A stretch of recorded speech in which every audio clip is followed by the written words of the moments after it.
기자부대, hop on the beat!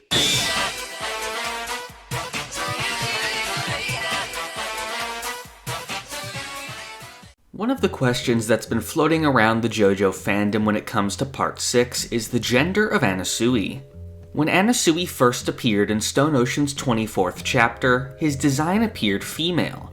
But later when he reappeared in Chapter 58, he was male. This inevitably led to confusion since this change wasn't elaborated on so much.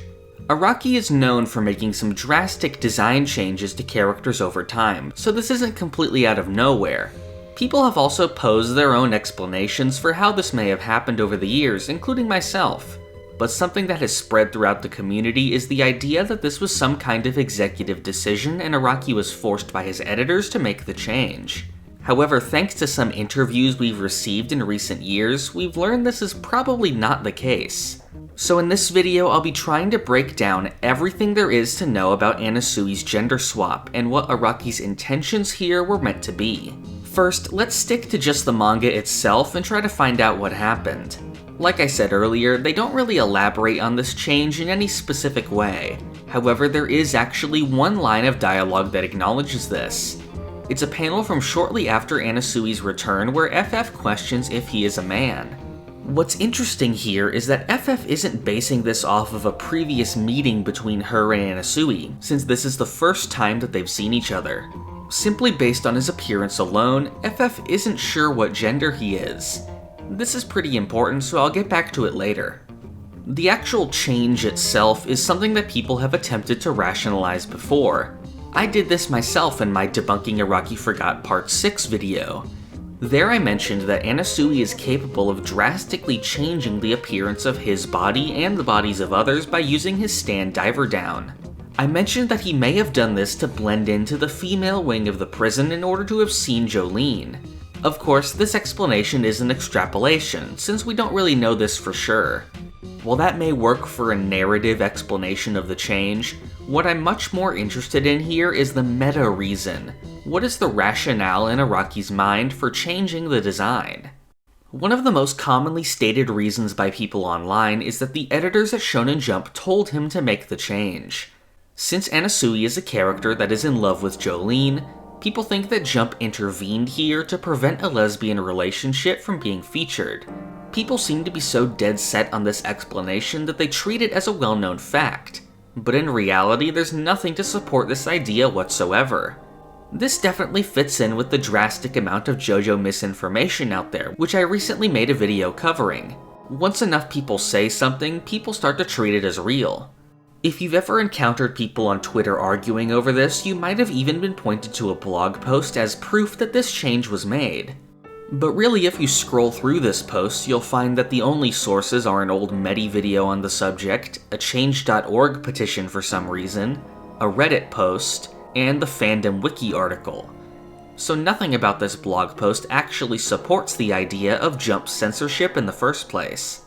Not only that, but I doubt that the idea of a lesbian relationship even affected this decision at all, since it wasn't even hinted that Anasui had any kind of interest in Jolene until he was reintroduced with the less feminine design. We also need to look at Araki's relationship when it comes to editor changes. Not a lot know this, but Giorno was actually originally planned as a female character, and Araki made him male at the suggestion of the editors who thought it would be more accessible.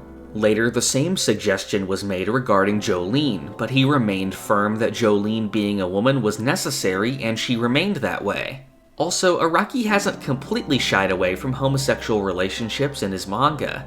In Part 7, we have the explicitly bisexual character of Scarlet Valentine. To be fair, this character was featured in Ultra Jump, which is aimed at an older demographic. However, we can even see this in Shonen Jump with Sorbet and Gelato in Part 5, who were pretty much in a gay relationship. However, even if the editors had really leaned in hard on Araki to not have the lesbian relationship, I think the most likely outcome would be that he'd remove the relationship itself, not radically alter the character. So I really doubt that this happened as a result of editor interference. So what actually happened? Well, thankfully we've gotten some interviews to tell us what Araki's intention here was. At Luca Comics and Games 2019, Araki was asked at a panel why he drew Anasui as a woman. Here he said that he aimed to create a character that went beyond the definition of gender. Now, it's difficult to tell exactly what he means in this statement. First, this is Araki receiving a question in Italian and then having it translated to him, so he may be answering a slightly different question here.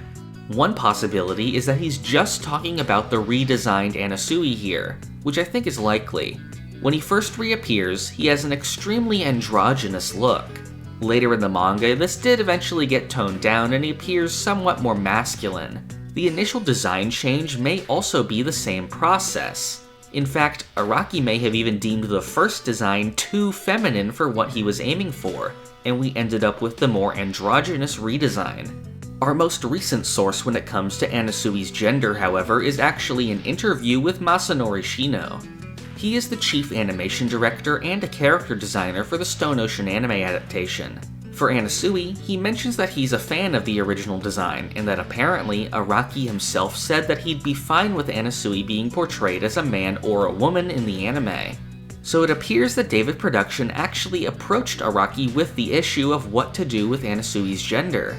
They've actually done this before, and Araki was asked previously to provide the color schemes the characters use, as well as contributing to Fugo's extended backstory in the Part 5 anime. When it comes to the Anasui question, it seems like Araki's answer was to proceed however they wanted. So based on what we know, the reason for Anasui's design change is that Araki aimed to make a truly androgynous character.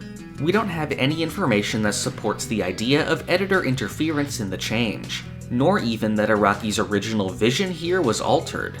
I find it much more likely that Araki himself decided on the change in order to make Anasui in line with his goals for the character, rather than the other way around. Hopefully this video served to dispel the tons of misinformation and debate surrounding the character. If you have similar topics going over JoJo misinformation you'd like covered, comment it down below. If you want to receive updates on new videos or leave suggestions, join the Hum and Beat Discord using the link in the description. To receive rewards like Discord perks and some uncut videos, you can support the channel on Patreon. And finally, for future videos, subscribe to the channel. Thank you for watching. This is the part of the video where I thank my $5 and up patrons. Thank you to Tony, the Owl God, Keo, Alex Ramirez, Doorbell, Monkman, Ashton Joseph Miller, Crayon, Jesper Jansen, Rigo Vids, Zucato, Shane Giger, Sentai, Pumpkin Doge, Marrow, Bailey Smile, Ali, Almighty Quarth, Oof, PBA SVG, Cowrie, Jojo Agogo, Tucker Gold, and Halil.